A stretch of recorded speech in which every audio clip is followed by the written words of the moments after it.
Donc, bonjour mes frères et sœurs, et nous sommes ce matin rendus au chapitre 14. On avance dans l'étude de notre merveilleux livre de l'Apocalypse.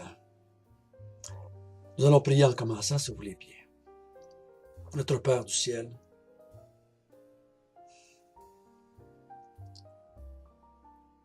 en lisant ce livre, en tant que croyant, je me réjouis de voir tout ce que tu vas faire afin d'établir ton royaume une fois pour tout. Moi, je ne peux pas dire qu'il n'y a pas une tristesse dans mon cœur face à tout ce monde qui va périr sans toi.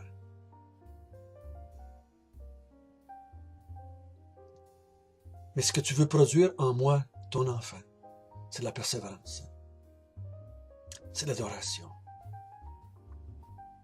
Je peux dire avec simplicité que depuis que je médite ce livre, oui, ça produit en moi la persévérance.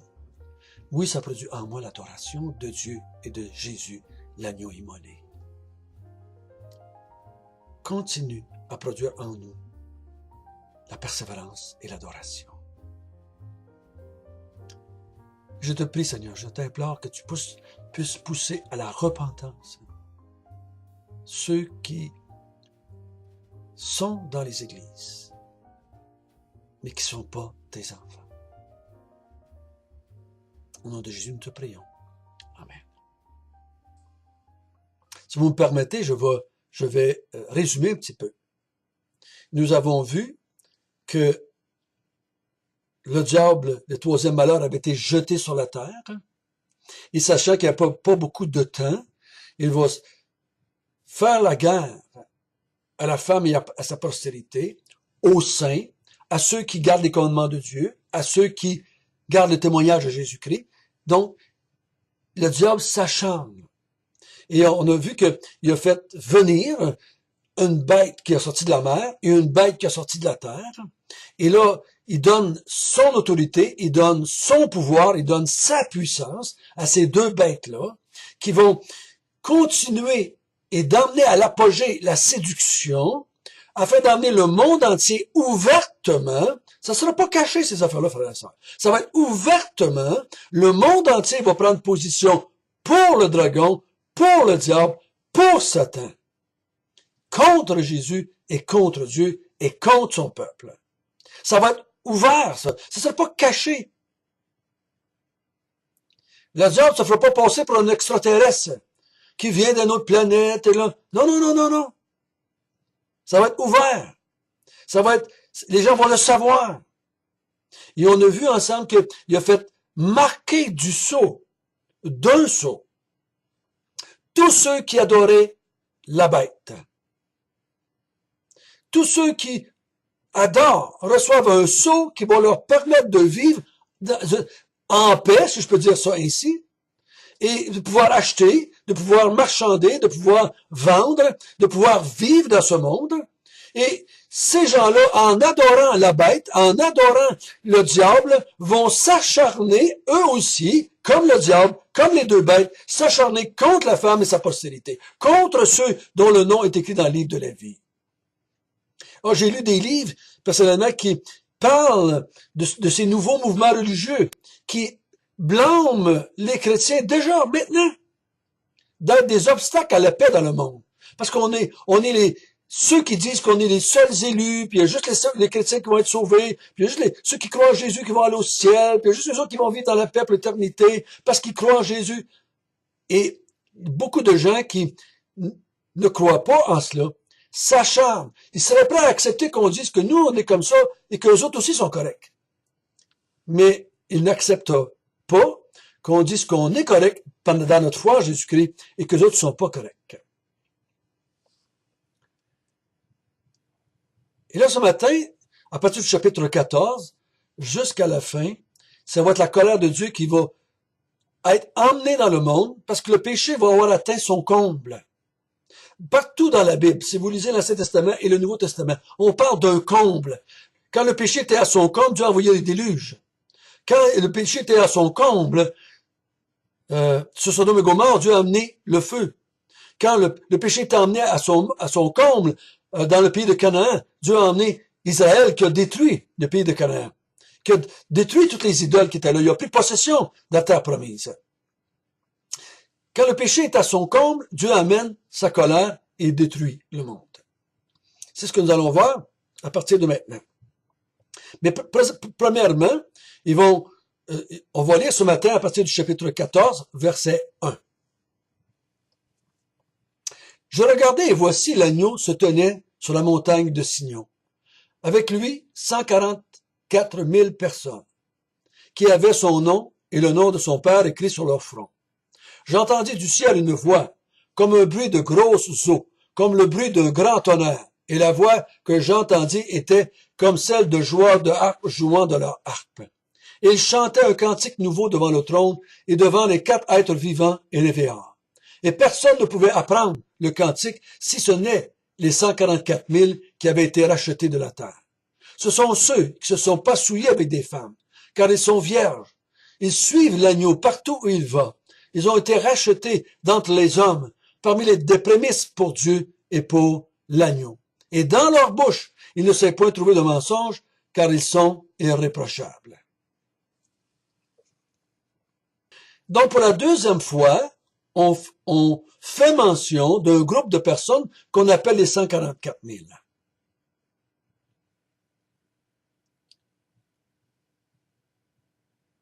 On voit ici les 144 000 qui sont sur la montagne de Sion. La montagne de Sion, c'était où le temple de Jérusalem était bâti.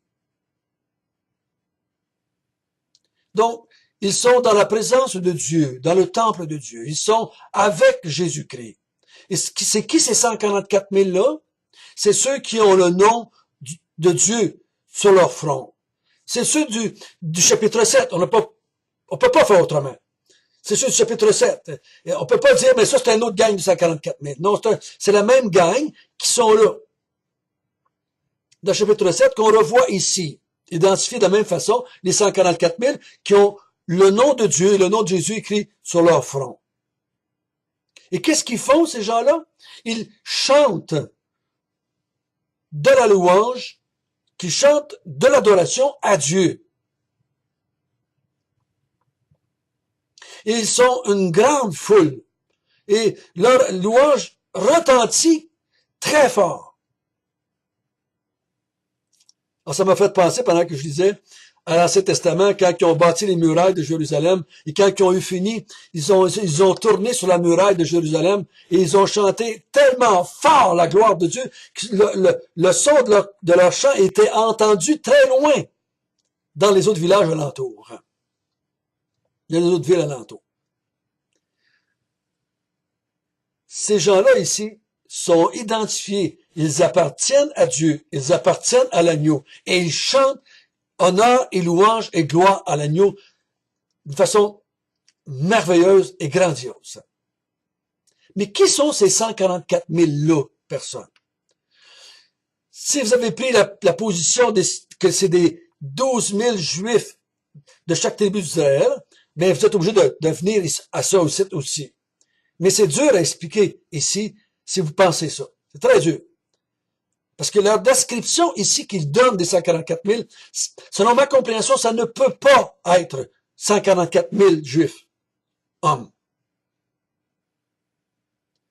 La façon qu'ils sont décrits, toutes ces descriptions-là qu'ils donnent ici, ça s'adresse à l'Église dans toute l'Apocalypse. C'est des termes qu'on on applique à tous les croyants de tous les temps.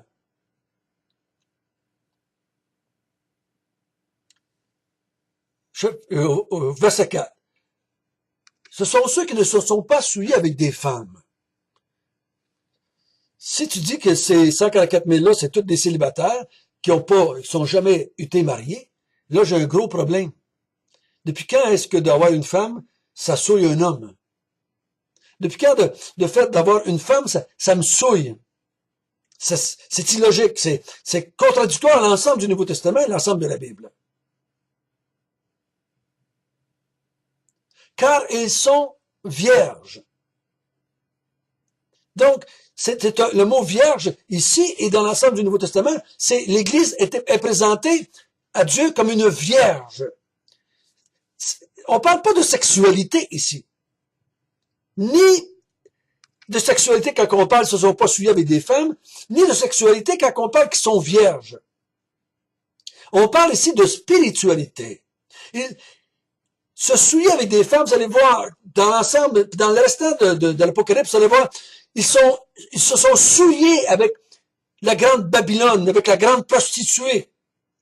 Le souiller ici, c'est avec des femmes, ça veut dire prendre d'autres foi. Ils ont adhéré à d'autres religions. Ils se sont souillés avec Jézabel, comme dans une des églises. Ils se sont souillés avec des femmes qui représentent ici les autres religions ou la grande religion qui va être Jézabel à la fin, la grande prostituée. Ils sont vierges, non pas qu'ils sont jamais couchés avec des femmes ou avec des hommes. Ils sont vierges parce qu'ils sont restés attachés à Christ et ils vont être présentés à Christ et à Dieu à la fin des temps. Ils sont vierges et l'Église est une vierge parce qu'elle n'a pas connu d'autres hommes que Jésus et elle n'est pas encore eu lieu les noces de l'agneau qu'on va voir au chapitre 19 et 20. 19, excusez.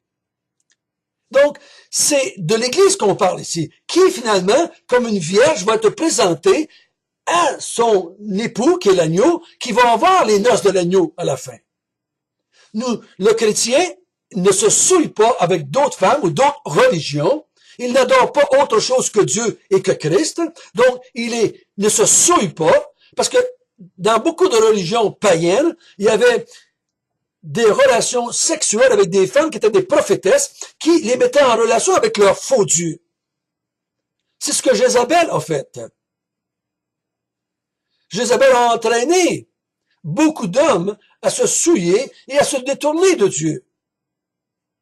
Et Jézabel, dans l'Église, a fait la même vérité et a amené beaucoup de gens dans l'Église à se souiller et à adhérer à des doctrines de démons. Il me semble que ça fait plus de sens de même, et ça se tient avec l'ensemble du Nouveau Testament et avec l'ensemble de l'Apocalypse. Ils suivent l'agneau partout où il va.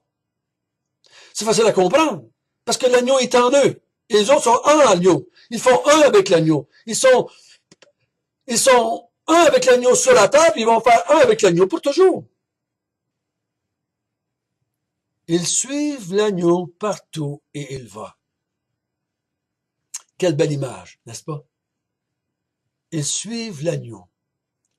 Ils sont un avec l'agneau. Ils font partie de l'agneau. Et l'agneau fait partie de leur vie. Donc, c'est des gens qui se sont identifiés avec l'agneau pendant leur vie ici-bas et qui vont continuer à s'identifier avec l'agneau dans les nouveaux cieux et nouvelles terres. Ils se sont pas souillés avec des femmes. Donc, ils sont restés fidèles à Dieu. Ils sont vierges, car ils se sont pas souillés avec d'autres femmes, donc ils sont vierges. Parce que le mot car, là, car ils sont vierges. C'est pour ça qu'ils se sont pas souillés avec d'autres femmes. La vierge, elle est pure. Elle n'est pas, c'est pas donné à un autre homme que son mari.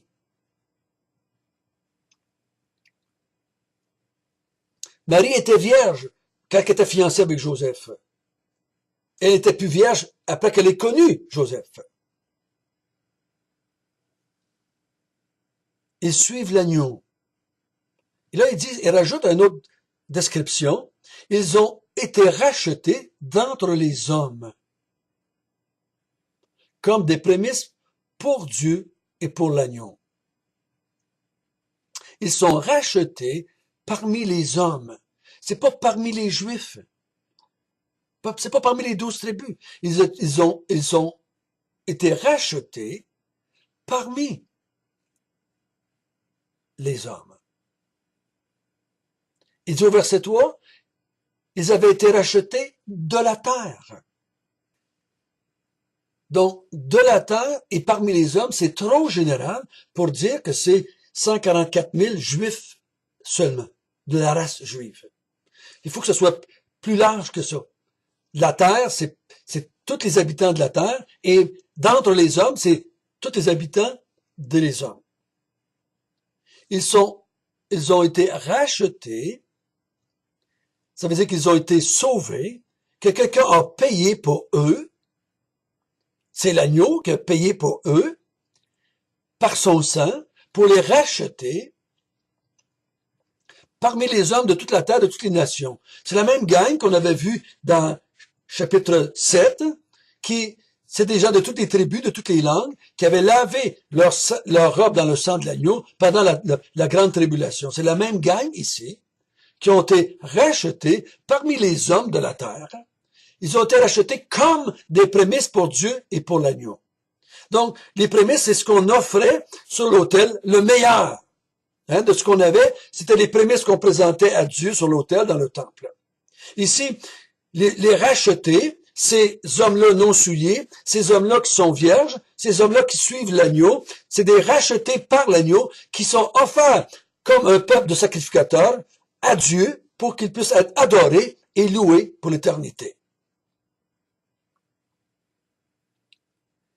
Et il continue à les décrire au verset 5, et dans leur bouche, ils ne s'est point trouvé de mensonge.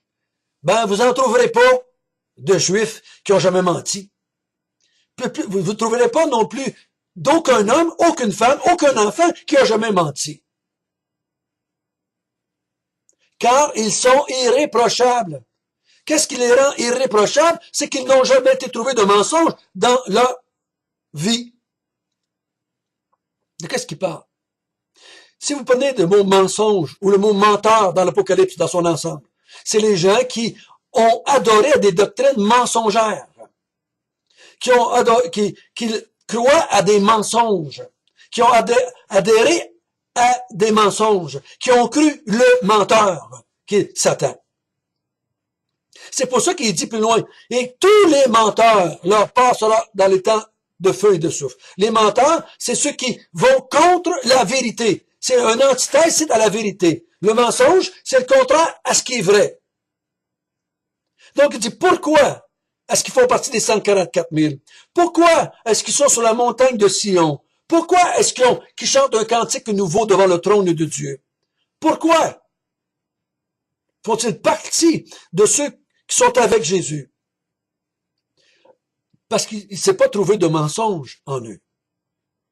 Ils sont irréprochables. Parce qu'ils ont la vérité en eux. Ceux qui ont le mensonge en eux pourront jamais faire partie des 144 000, c'est bien sûr. Donc, si je résume, les 144 000 ont été rachetés de la terre et parmi les hommes. Ils ne sont pas souillés avec des femmes. Ils n'ont pas pris d'autres religions. Ils sont vierges, ils sont restés fidèles à leur mari qui est l'agneau, avec lequel ils vont se marier au chapitre 19, aux noces de l'agneau.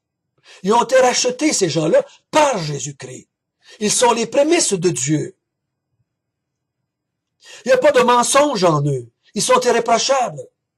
Donc ça, c'est qui? C'est les chrétiens. Et tous ces termes-là, vous pouvez l'appliquer à l'Église dans tout le Nouveau Testament. Et vous pouvez l'appliquer à l'Église dans tout l'Apocalypse.